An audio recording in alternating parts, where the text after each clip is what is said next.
Building a Happy Life 4.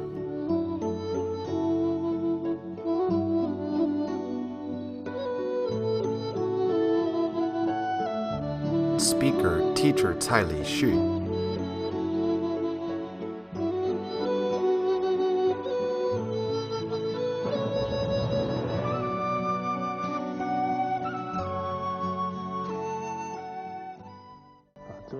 Hello, my friends.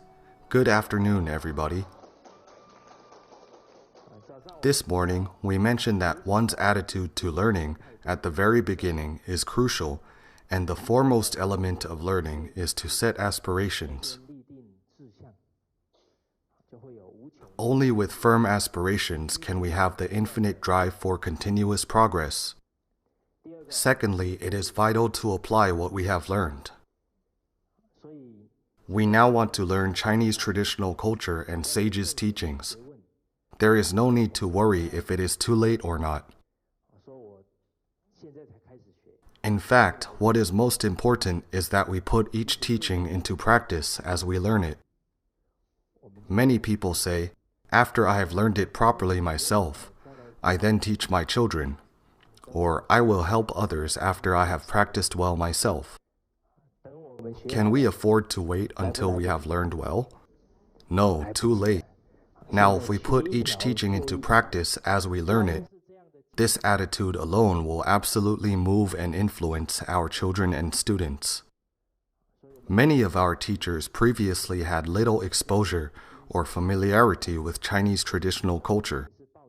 They also had the attitude of learning together with their students. As a result, their students are delighted and moved because we have exemplified a studious attitude to them. There is a preschool where children were taught to have good manners. They were told to bow to the teacher and classmates before leaving the table and say, "Everybody, please take your time and enjoy your meal." Afterwards, they take their own bowl and chopsticks to the kitchen and wash them clean by themselves. Each of these children has already cultivated this into habit.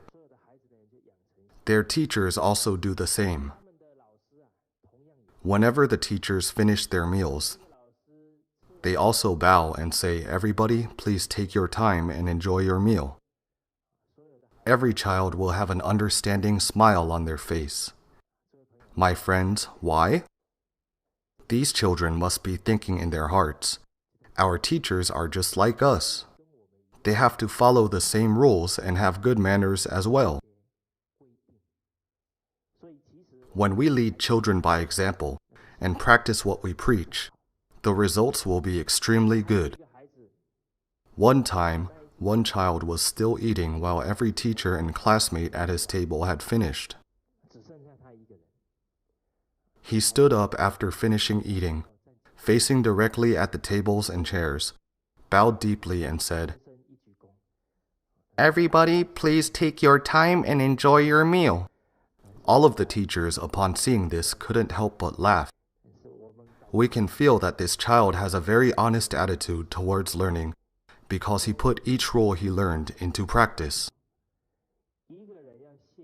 A person should first learn to be honest and then learn to be adaptable. Only then will their learning be fruitful. If, for example, he learns adaptability first and puts 3 out of 5 of what he was taught into practice, his brain, though very quick-thinking and flexible, his learning very likely would not have a solid foundation. In the end, he may be hurt by his own smart aleck attitude. In addition to implementing what we have learned, we must also understand the importance of following the correct sequence of learning. There is a line in 3-character classic which states, "A pupil must have a proper start to learning." It means that there must be a proper sequence of learning. After learning the basics from the book of Xiaoshui, can he then learn the 4 books? This is to instruct us to first learn well the basics from the book of Xiaoshui and then move on to study the 4 books and 5 classics. Xiaoxue is a book compiled by Zhu Xi. It is about nurturing a righteous mind from a child's primordial state. This book teaches children how to be filial to their parents, how to respect elders, as well as the etiquette of doing their daily chores and interacting with others. My friends who have read this book, can you raise your hands? Wow, quite a few. This book is nearly 1,000 years old. Its history is certainly quite long. Much of our living conditions and social environment has changed compared to that year. But why is it still so important for us to learn Xiaoxue? Because children, starting from a young age, should first establish a solid foundation of how to interact with others and tackle daily tasks. With this solid foundation, they will not merely be reading the words when studying other classics, but would apply the teachings into daily life, particularly when interacting with others. So this foundation must be established and firmly rooted. This book was written quite long before our time. I once read it and could only understand 60 to 70% because there were many unfamiliar phrases. After translating Xiaoxue into modern language, I also translated Dizigui and was very touched by this book's content. I highly praised it. Dizigui was written in the Qing dynasty. It is only a few hundred years before our time, relatively recent. The author, Lixu of the Qing dynasty, compiled Dizigui based on the guidelines and core contents of Xiaoxue. Every single line in Dizigui corresponds with and can be applied to our daily lives. Furthermore, it encompasses all the main points in Xiaoxue. Lixu, when compiling this book, also followed very important teachings from the Analects. Dizigui, the guidelines for being a good person, is exhorted by the ancient sages. Being filial and fraternal is the foremost rule, followed by being cautious and trustworthy. Love all equally and learn from the benevolent ones. Having practiced all of the above, one can then expand one's horizons to study literature and the arts. Based upon Confucius' teachings, Lixu concluded with 7 outlines and compiled the book Dizigui. Therefore, to learn Dizigui well is to set a solid foundation of Xiaoxue. If the foundation is not firm, and they jump straight into learning the 4 books and 5 classics, they will become increasingly out of touch with reality. Some children read many classic texts but may use them to argue with their parents. There was a child around 6 years old. On one occasion, his mother was disciplining him. He answered back to her, "Mother, do you have the 5 virtues of Confucius? Gentleness, kindness, respectfulness, thriftiness, and concession? If you cannot achieve them yourself, you have no right to criticize me." His mother's heart dropped, and she thought to herself, "This child already dares to use the classic texts to argue with me now. What would happen if he reads more of them?" I have an elderly relative. She once visited us with her granddaughter, who calls me uncle. My parents were both home that day. She said to the little girl as soon as sitting down, "Come, let's recite a few words you have learned in English to your elders." This little girl recited very fluently. I believe that it was not her first time putting on a performance in front of others. Therefore, she was very comfortable. Her grandmother started the questions. "How do you say apple in English?" The little girl replied, "Apple." Grandma continued, "What about umbrella?" The little girl answered, "Umbrella." This Q&A show went on smoothly for several rounds. Suddenly, the little girl countered by asking her grandma a question. "Grandma, how do you say book in English?" Her grandmother replied, "How do I know?" The girl said, "Grandma, how come you are so dumb?" If children do not interact with people properly and tackle daily tasks, the more knowledge they acquire and the more books they read, the more arrogant they will become. Arrogance is a huge killer of seeking wisdom. Once arrogance emerges, it is very unlikely for one to succeed in developing wisdom. This is why in the Book of Rites it states, "One must not let arrogance grow." This is a very important reminder from our ancient sages.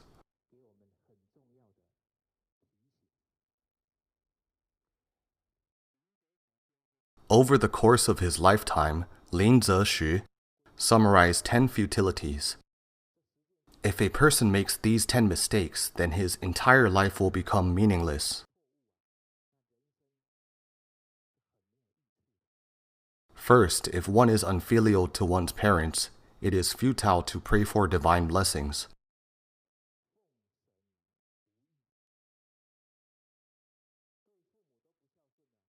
If a person is not filial to their own parents, would it work to pray for deities' blessings? No, it is futile. Second, if one is not in harmony with one's siblings, it is futile to make friends. If a person is not accommodating, often has conflicts with siblings at home, would he be able to find a true friend in the outside world? Impossible. Among these 10 futilities, 2 of them are very important reminders in regard to the attitude of our seeking wisdom. If one is arrogant, it is futile to have erudition, and if one's behavior is not righteous, it is futile to study. You see, if an individual is arrogant, then the higher his education is, the more arrogant he will become, and the more easily he will disdain people and cause harm to others. If his speech and conduct go against the sage's teachings, and he does not resonate with what he studied, he will not benefit from his learning. Therefore, when we see these wise words from philosophers and sages of China's past millennia, we must cherish their teachings and use them to stay alert in our own speech and conduct. Not only prevent ourselves from making mistakes, but try our best to help our children as well. This is the sequence of learning. Next, in our learning process, we must grasp this method.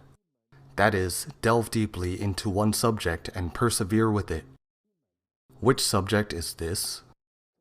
This subject is Dao De, the teachings of the Chinese sages.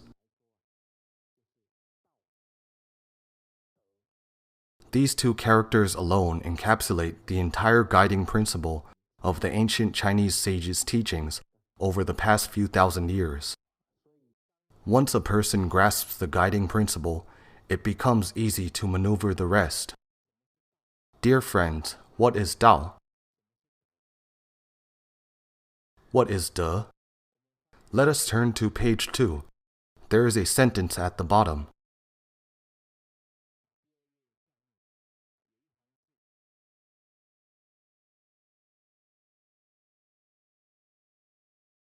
Let us read this sentence together. The laws of nature that transcend time and space are called Dao.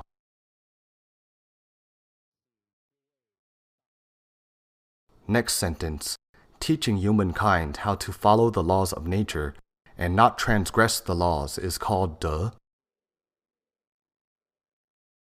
Hence, Dao is the laws of nature that transcend time and space. It is what Chinese people call the Great Ethical Path. The 5 ethical relationships that the ancient Chinese sages taught are known as Dao.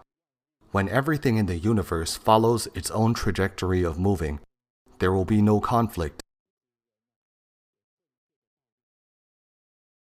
Not only human beings have their ethical path, planets have their proper orbits too.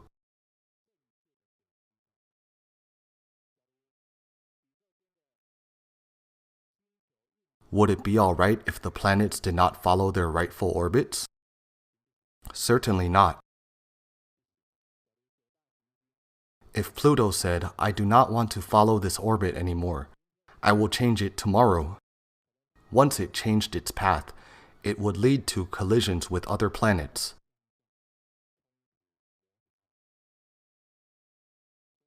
Planets are like this, so are people. Only if we follow the rules of 5 ethical relationships properly will we then live in harmony. If we don't follow them, there will be contradictions and conflicts.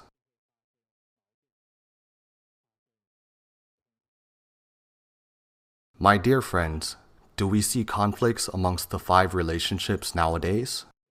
Many conflicts. We can see a lot from the news. Let us take a look.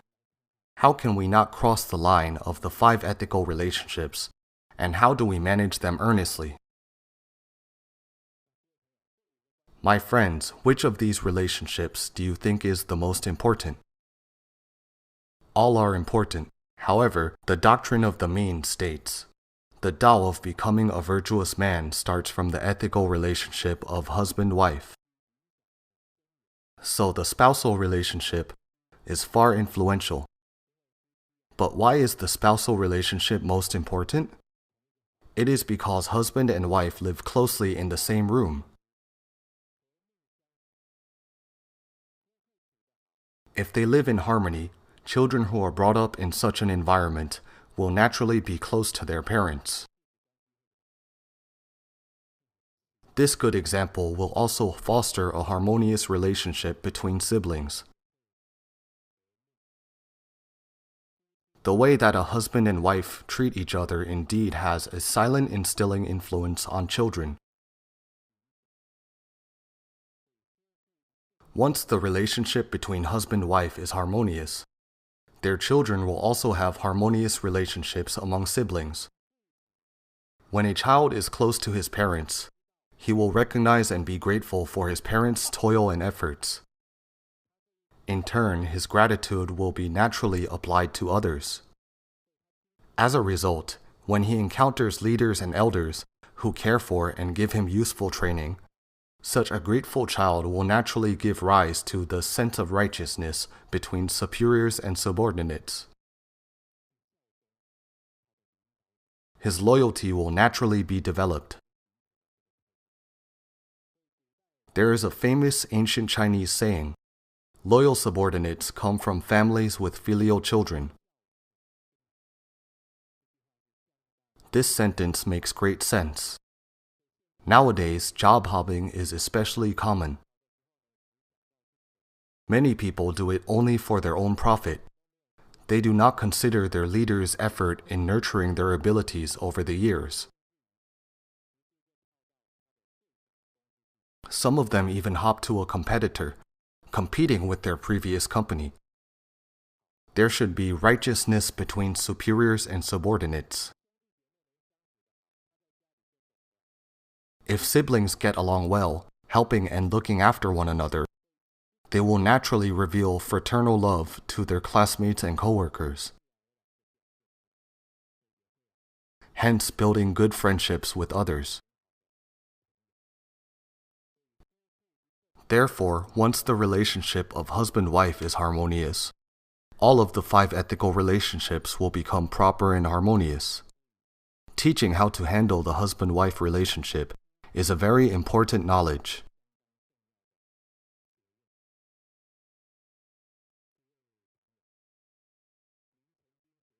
My friends, have you ever learned how to handle spousal relationships? Has it ever been taught in your textbooks? No. Why is such an important subject not formally taught?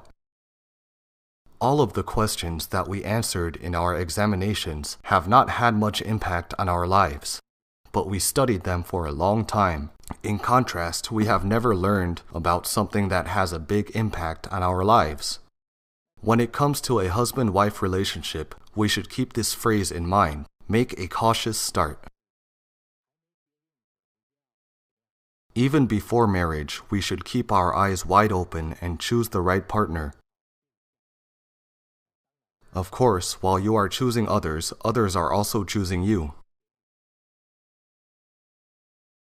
Always busy meeting new people won't find you a good spouse. This approach is too tiring. The best approach is called having the moon surrounded by stars.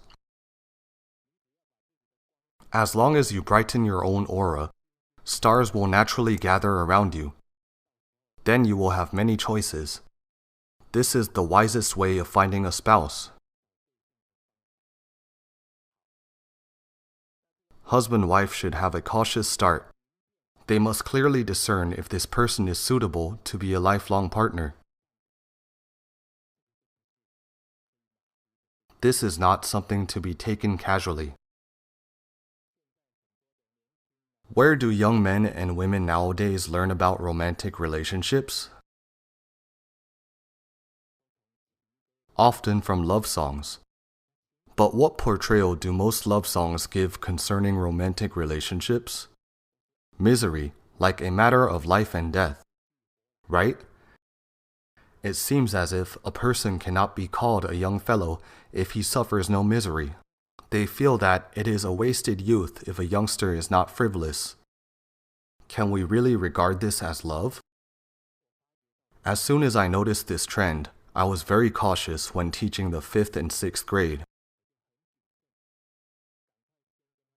I immediately gave them a vaccine injection so that they could form a correct attitude towards romantic relationships and avoid being misled by those love songs. I told them that it takes a process for people to build a relationship.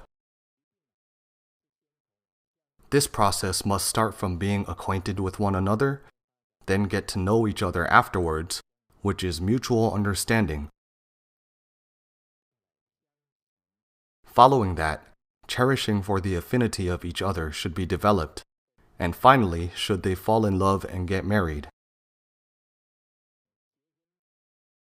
Is marriage the end of all? Many people say marriage is the grave of love. This is totally a misleading concept. If the relationship is handled properly, it will get better and better, like fine aged wine. That is why marriages need to be managed. What is true love? I often give an example.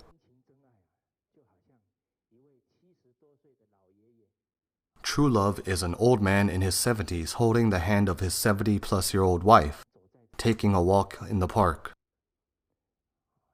The wife says to the husband, "My dear, it is the 15th day of the month tomorrow. We should be on vegetarian diets again."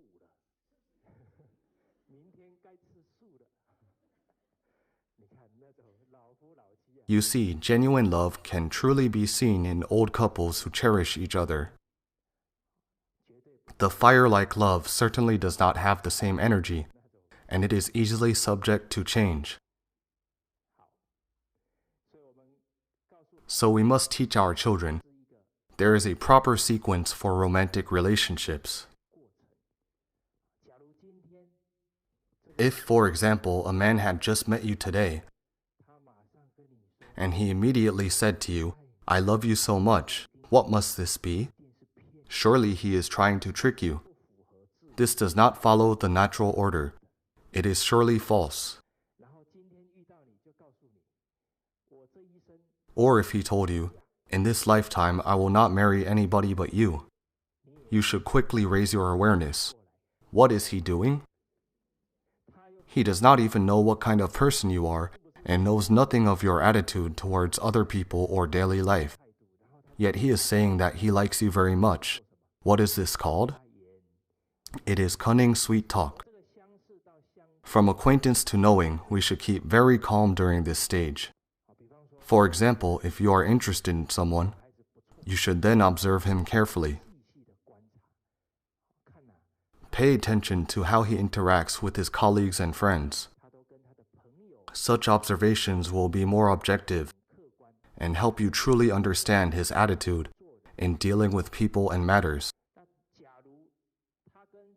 If he treats all of his classmates and friends very lovingly and is caring towards others, then it is guaranteed that if he truly cherishes you and loves you, he will definitely contribute much effort and put his heart and soul into it. So when getting to know each other, you must be objective, be rational, and should not go on private dates alone right away. This is very dangerous. My friends, young people nowadays do not know this point and often get themselves into very dangerous situations. There is a saying, united by misunderstanding, parting after understanding. This is because their understanding is superficial, not objective. That's why getting to know each other is vital. We must stay observant and composed. Now let us look at the phase of cherishing each other. A man and woman should cherish the opportunity of getting to know each other and fall in love afterwards, then walk the aisle together.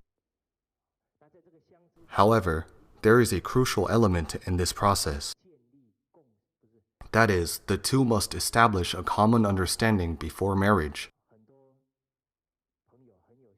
Many people are very courageous and say, "It doesn't matter that his views are different, I can change him."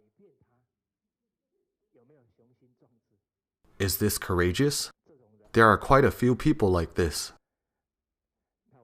I would say to them as the poem goes, "If we lay drunk on the battlefield sands, do not laugh, my friend.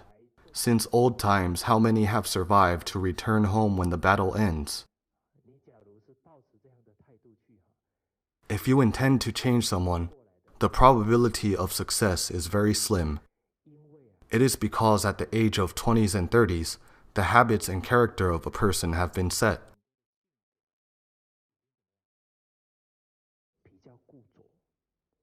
Unless one wants to change himself, it will be very hard for anyone to change him. So we should go with the flow, not try to force or beg for anything. Only if we find our other half who shares the same outlook and aspirations with us, will the marriage not be full of hardship. Now let us look at the phase of falling in love. How do we love others? How do we distinguish whether the interactions among people are real love?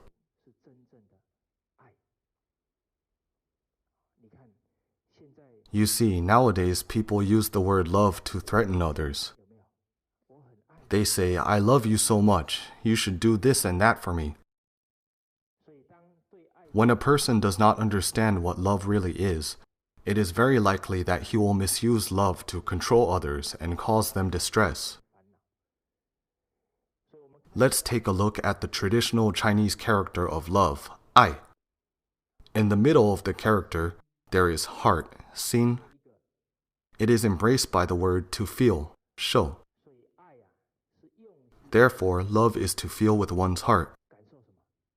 To feel what? To feel the needs of others. So when a person can always feel your needs and knows how to care for you, you will feel very warm from within.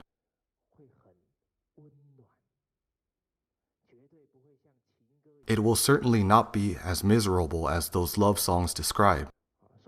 So firstly, the feel of love is warm. We must learn to distinguish if someone's love is real. If it is not, we must make a quick decision. Do not be deluded and persist with it. Secondly, the words of love are righteous, rather than full of cunning sweet talk.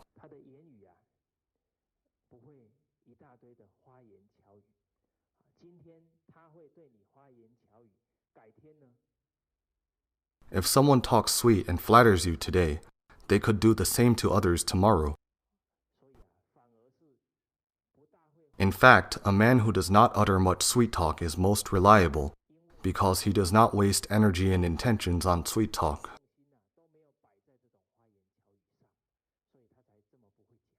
What do those big sweet talkers put all of their energy towards? They put their energy on deliberating those flattery words. A woman once shared her story of meeting her husband for the first time. The first sentence her husband said to her was, "Your teeth are not good." Then he continued, "Your digestive system is not good either. Because of your bad teeth, you cannot chew your food properly, so your stomach and intestines have a heavy workload." Later she thought, "This person is so honest. He did not try to sweet-talk me at all, even pointed out my flaws on the first date." She felt that this kind of man was very reliable, and ended up marrying him. Looking back at this story, she was very wise indeed. She knew that men who speak straightforwardly are reliable. So the words of love should be righteous. Thirdly, the heart of love is pure and selfless.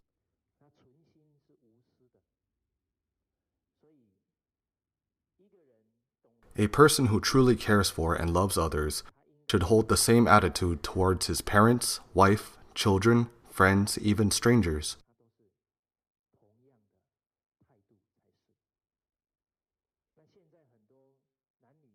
In many cases today, when one wants to end the relationship, the other becomes furious and even brings harm upon them.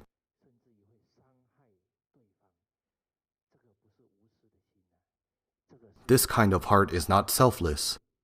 It is the desire of control and possession. They are using the disguise of love to trick people. We must learn how to differentiate. That is called desire. It is controlling and possessive, definitely not real love. They have polluted the true meaning of this word of love. The fourth, the action of love, is to facilitate others to do good deeds. There is a teacher at our center. Her husband has a younger sister who lives and studies in Hawaii.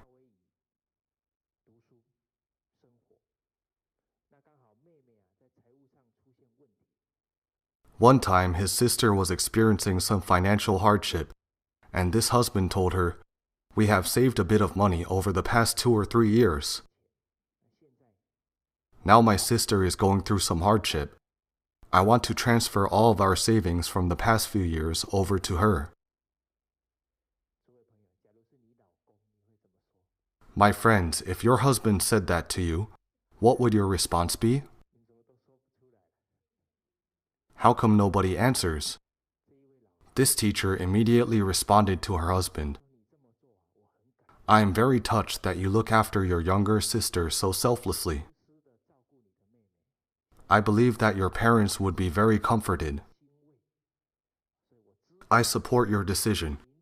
I will go to transfer the money for you tomorrow." You see, this wife even was willing to fulfill this selfless act for her husband. So what is the action of love? It is to complete the good wishes of others, to help fulfill their kindness and proper deeds. The next day when she was about to wire the money, a friend of hers happened to find out and was very touched.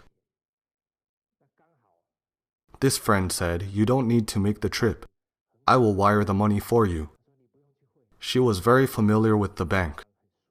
After transferring the money, she said to the teacher, "I have already wired the money. Don't worry, just pay me back whenever you can." You see, one person's kind actions will move the people around them. From these 4 angles, we will be able to tell if a person knows how to truly love others.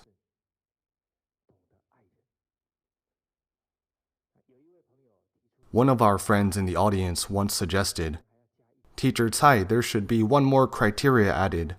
They should also enjoy studying the sage's teachings." I said, "This is a very good point." Because where do we learn the right attitude for interacting with people? It does not suddenly appear out of nowhere. We can only form the right attitude by learning the sage's teachings. After we have chosen the right partner, we should next learn to manage the marriage and establish a common understanding. The foremost responsibility of a family is to educate children properly. As the saying goes, nothing is more important than educating children. Let's think about it. If a couple with high social status and wealth, their children do nothing all day but loaf around, would they have good lives in their old age? Very unlikely. It is not only ordinary families who should educate their children properly.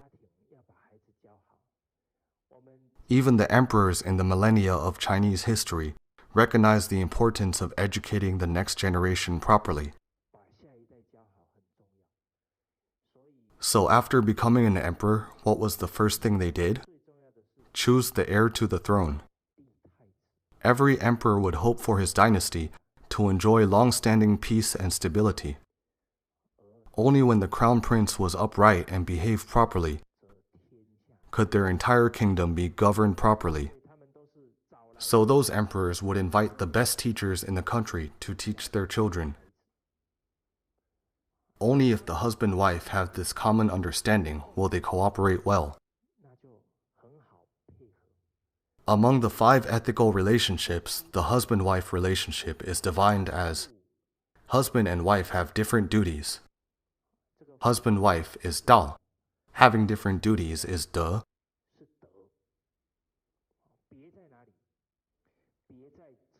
Different in what way? In ancient times, men were the breadwinners and women were the homemakers. Because there are 2 major aspects of life for each family. The first one is material life and the second is spiritual life. As the breadwinner, the husband dealt with finances and the family's material needs. As a homemaker, the wife was responsible for the family's spiritual aspect, as well as educating their children properly. But nowadays, in a lot of households, both the husband and wife go to work. Who is left in charge of the children's education? Grandparents, nannies, teachers, au pairs?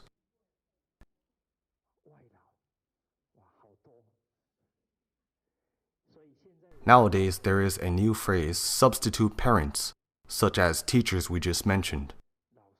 Many parents send their children to after-school classes straight away. What other substitute parents are there? Nowadays, many children are raised by their grandparents. There is another substitute parents that many parents hire nowadays. Television, iPad, and computers as well. Dear friends, when we earn a lot of money, will we always be able to keep it with us?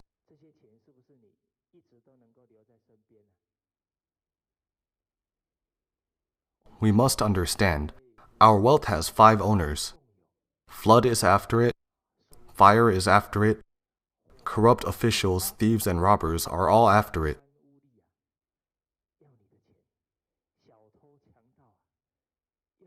These 4 are not powerful enough. The last one is the most powerful. That is, prodigal offspring who spend your hard-earned money like water. For example, if you keep earning money, but the prodigal children keep spending it, it is unlikely that you will be able to keep your wealth. When we all use substitute parents to teach our children, we will end up with unsensible children who do not know how to live life right. It is very likely that you will have to worry about them for the rest of your life, and probably suffer from depression. This is very dangerous. What if we leave children to the after-school classes? I once did an in-depth observation on the behavior of my students when I was teaching at a primary school. I found out that the top 10 students in each class I taught, about half of them had after-school tutoring and half did not. Those who had tutoring paid less attention to what I said in class because they felt like they had learned it all in the tutoring classes.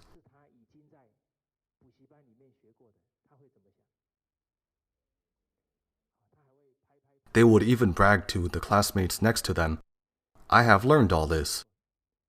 So would they pay attention in class? This is a very serious problem. The vital element of studying is being focused. When a student treats learning without respect, the sign of failure has already been revealed. They would not pay attention to what they have learned. What if he has not learned what the teacher is teaching today? They would think, my tutor will teach it anyway.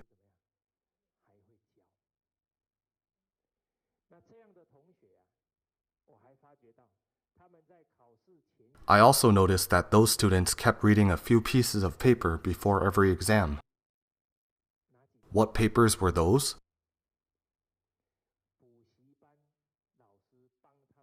The study sheets organized by their tutors. Who was studying for them? The tutors. Before exams, the students did their best to memorize the notes on those papers. But after the exams, they instantly said, "I am free." I believe 2 or 3 days later, they would completely forget all they had crammed.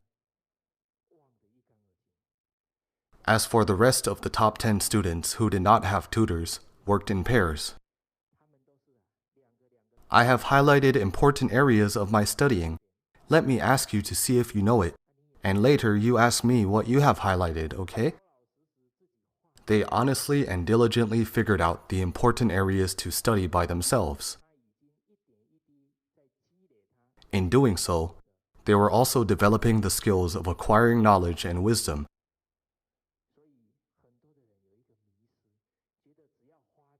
Many people think that spending money will bring a desirable outcome. They do not carefully evaluate if their children truly learn and benefit from it.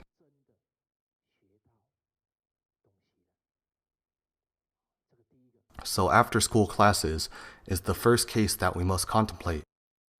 Secondly, nannies. Many nannies cannot even speak properly.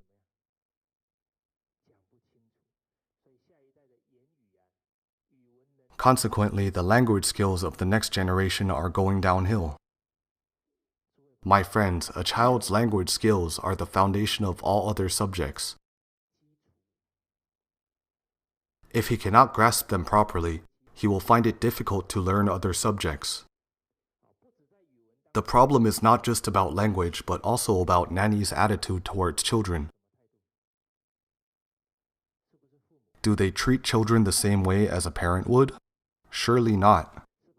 A nanny treats the children that she looks after as her boss or even an emperor. Before going out, many children with nannies will sit on a chair, spread out their feet, and wait for their nannies to put on their socks and shoes for them.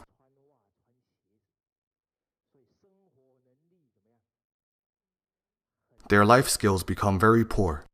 If their parents ever encounter setbacks in business, these children might starve to death. As an old saying goes, wealth and high status do not last. So we must consider, if one day we no longer have much money, do our children have the ability to live independently? We should have vision far into the future. A news report once revealed the behavior of children who have nannies at home. When a teacher asked these children to sweep the floor, they negotiated, "Teacher, I'll give you money if you do it for me." What were their values? Any problem can be solved with money. This shows that nannies cannot raise children the same way as parents do.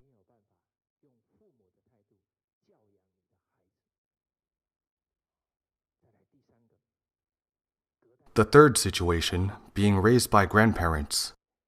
Many elders were relatively rational when they were parents.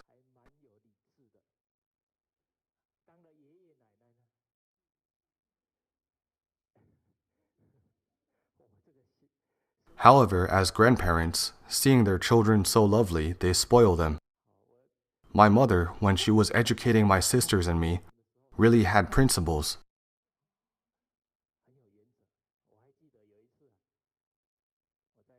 I remember that I once made an unreasonable request to her. My mother just picked up a book and ignored me.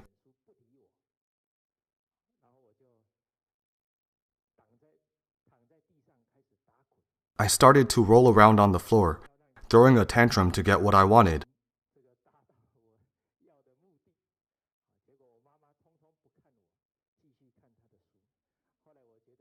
After a while, I was too tired to keep rolling around and realized that my mother would not be affected by my tantrums and threats. So I calmed down, stood up, and walked away quietly. See, this incident left a strong impression in my memory. We must have principles when educating children. We should never give them whatever they want because it will completely spoil them. You see, my mother was so good at educating me. However, looking after her grandchildren, she started to spoil them. She often said to me, "Don't be so mean to your nephew." I did not respond at that time. After about half a year, she said to me, "You are right to be firm with them." Because at that point, my nephews had shown no fear or respect to her. So children raised by grandparents will be spoiled. It is not effective.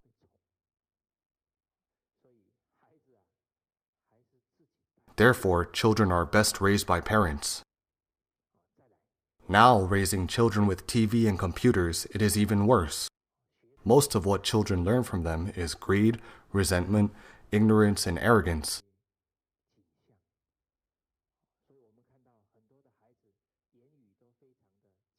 The language of many children nowadays is overbearing and rude. They may not necessarily learn it from their parents, but from TV and computers. Moreover, TV and computers have a hypnotic effect. Have you ever noticed that people who are watching TV seem like they are separated from the world? They cannot even hear the people next to them calling them. Why is this? It is because the radiation and magnetic waves emitted from a television and computer produce the same effect on your brain as if your brain has been isolated in a room for 96 hours. So the more we watch TV or stay on computers, the less we are able to think. Why do many luxury companies pay a huge amount of money to advertise their products on the media? It is because people, when watching the TV, lose the ability to reason. When seeing an advertisement for a skincare product claiming to have immediate beautifying effects on one's face, many women instantly go out to buy it. The media has a long-lasting effect on children's brain development. This is already scientifically proven. Now we understand that our children's education should rely on parents. Only in doing so can we reap desirable outcomes, because we only have one chance and cannot rewind the process of their education. Now, if we invite you to educate your children by yourselves, can you do it? Some people will say, "Teacher Tsai, even though I agree with everything you said, there are some things that are beyond our control once we enter into society." Let us analyze one issue, that is the financial issue. Most people think that unless both parents go to work, the whole family will starve.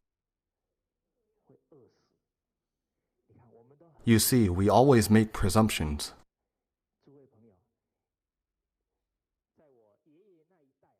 My friends, during my grandfather's time, only the husband would work for money, and there were often 6, 7, even 8 children.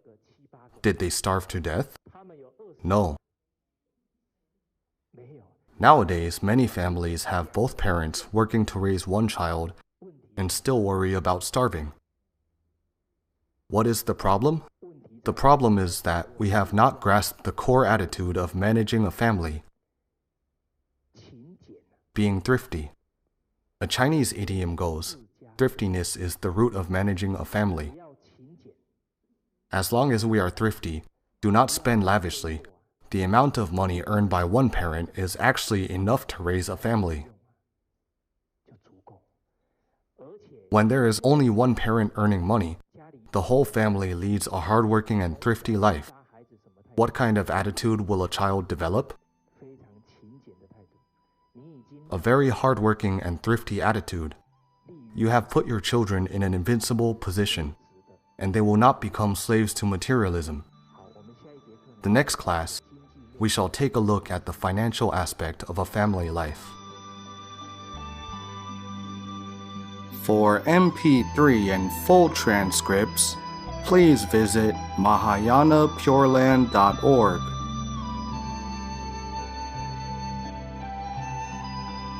No copyright. Welcome to Circulate.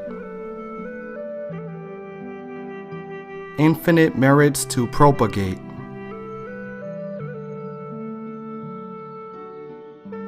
Filial to parents, respect to teachers.